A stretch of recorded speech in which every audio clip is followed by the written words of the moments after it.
وہ گھمنڈ میں ہے کہ ہم جو کر رہے ہیں ہم ٹھیک کر رہے ہیں. خدا جانے کس کے لیے کر رہے ہیں, اور خدا جانے عالمی کون سی قوتیں ہیں جو ان کی حکمت عملی پر مطمئن ہیں. لیکن پاکستان کا عوام, اس کا اپنا بھائی اور اپنا گھر مطمئن نہیں ہے, ان کے اپنے مائیں اور بہنیں مطمئن نہیں ہیں.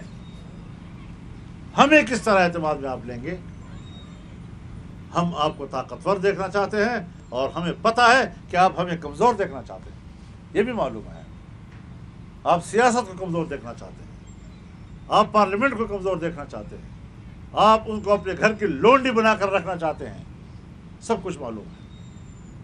ہماری نیتی بھی آپ کو معلوم ہے, اور آپ کا کردار بھی ہمیں معلوم ہے. لیکن ہم چاہتے ہیں کہ ان حالات سے ہم نکلیں, باعزت راستہ اس کے لیے نکالیں. اس کی ذمہ داری جتنی ہمارے اوپر ہے, کہیں زیادہ ان کے اوپر ہے. ہم نے افغانستان اور پاکستان کے تعلقات کے بہتر بنانے کے لیے اپنا کردار ادا کیا, اور میں بڑے اعتماد کے ساتھ کہنا چاہتا ہوں, پوری قوم کے سامنے کہنا چاہتا ہوں کہ ہم کامیاب ہو کر واپس لوٹے تھے. ہم نے دو ملکوں کے درمیان تمام شعبوں میں تعاون کے راستے کھول دیے تھے. آج اس پر پانی پھیرا جا رہا ہے. کیوں؟ کس کی خوشنودی میں؟ پاکستان کے مفاد میں؟ قطعاً نہیں.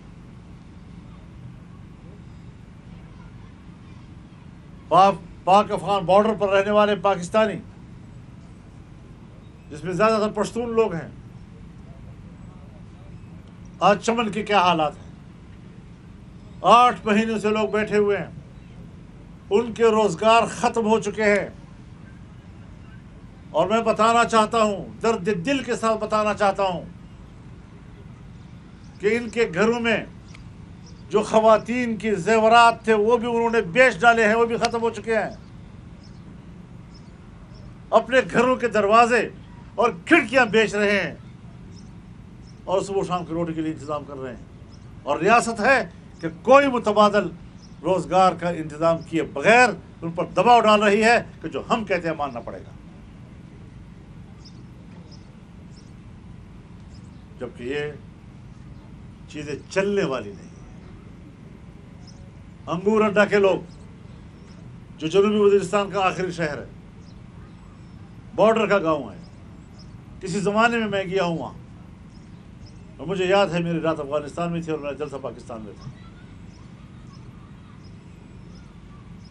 ڈیورل لائن ایک ایسی لکیر ہے کہ جس نے نہیں دیکھا کہ گھر کے کمرے جو ہیں افغانستان میں ہے اور صحن پاکستان میں. گھر کا صحن افغانستان میں ہے اور کمرے پاکستان میں ہے. جنہوں نے نہیں دیکھا کہ مسجد کا محراب افغانستان میں ہے اور ان کا صحن پاکستان میں ہے. امام افغانستان میں کھڑا ہوتا ہے اور مقتدی پاکستان میں کھڑے ہوتے ہیں. کیوں اس بات کا ادراک نہیں ہے ان لوگوں کو؟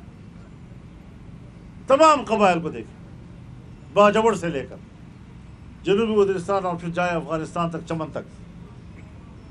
قوم ادھر رہ رہی ہے, زمینیں ادھر ہیں, قوم ادھر ہے, زمینیں ادھر ہیں. یہ انگریز کی لکیر تھی.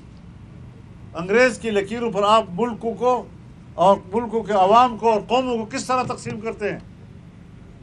انہوں نے اپنے روزگار کے لیے وہاں لوکل سطح کا کوئی انتظام کرنا ہوتا ہے. آپ ان کے وہ مواقع بھی ان سے غصب کر رہے ہیں, ان سے چھین رہے ہیں, اور عنوان دیتے ہیں پاکستانی مفاد. سمگلنگ کو ختم کر رہے ہیں ہم لوگ. خدا نہ کرے, خدا نہ کرے کل کوئی کہنے والا کہہ جائے گا کہ عوام کو تو کہا جا رہا ہے کہ تم سمگلنگ کر رہے ہو, جبکہ عوام سمگلنگ نہیں کر رہے. عوام اپنے روزگار کے لیے دن رات کی محنت کر رہے ہیں. اگر سمگلنگ کرتے ہیں تو پھر بڑی سمگلنگ کے بڑے مچھے بھی تو آپ لوگ ہیں. آپ کی ناک کے نیچے لوگ کرپشن کرتے ہیں.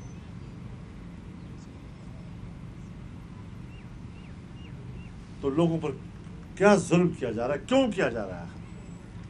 تورخم اور باجوڑ سے لے کر سرحد کے اوپر رہنے والے لوگوں پر زندگی عذاب کر دی گئی ہے. تو ملک کیا بنے گا؟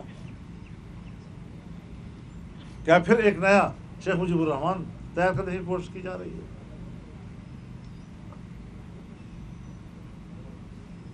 پھر کسی کے سر ملک کو توڑنے کا الزام تھوپنے کے لیے بندے تلاش کیے جا رہے ہیں.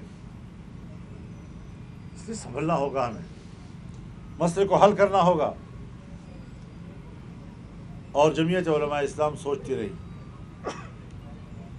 رہی کہ شاید ہمارا ملک، ہماری اسٹیبلشمنٹ، ہماری بیوروکریسی اپنے عقل و خرد کی بنیاد پر ان عام لوگوں کی مشکلات کو حل کر دے گی.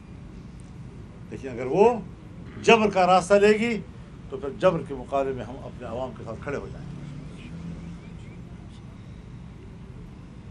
معاملے کو معقولیت کے ساتھ حل کرنے کی کوشش کی جائے.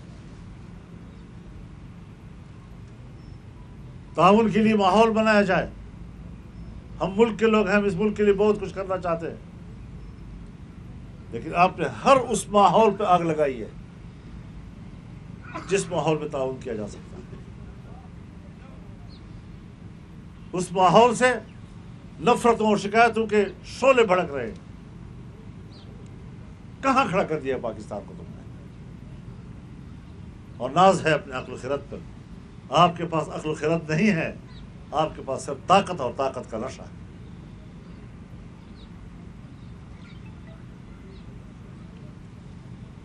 تو اس بنیاد پر ہمیں تو سوچنا چاہیے.